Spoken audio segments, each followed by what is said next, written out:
আমাকে অনেকে ভালোবাসে, অনেকে আবার বেদাতি বলে। কেন বেদাতি বলে জানেন? কারণ আমি নবীজিকে দাঁড়িয়ে সালাতু সালাম দিই তাই।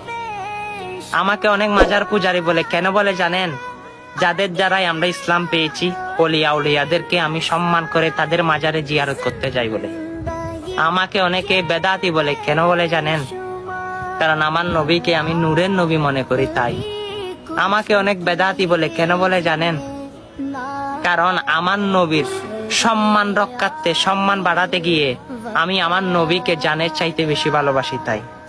অবশ্যই নবীর প্রেমে মুগ্ধ হয়ে এক্সট্রা কিছু করার নাম বেদাত নয়, সেটা মোহব্বত। যেটা ওয়াসকরণী করেছিল, যেটা জালাল উদ্দিন সুয়ুতি করেছিল, যেটা ইলমুদ্দিন করেছিল, হ্যাঁ সেই বেদাত আমি করতে চাই, যেখানে আমার নবীর সম্মান সবার ঊর্ধ্বে থাকে। সুবহানাল্লাহ।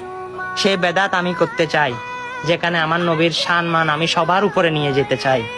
সেই বেদাত করে আমি মরতে চাই। ভিডিওটা দেখার পর সকাল আশেকে রসুলের কাছে পৌঁছে দিবেন, তারা যেন প্রিয় নবীজির মহব্বতটা একটু হাসিল করতে পারে। আল্লাহ যেন সকলকে আমার নবীর জন্য কবুল করে নেয়। আমিন।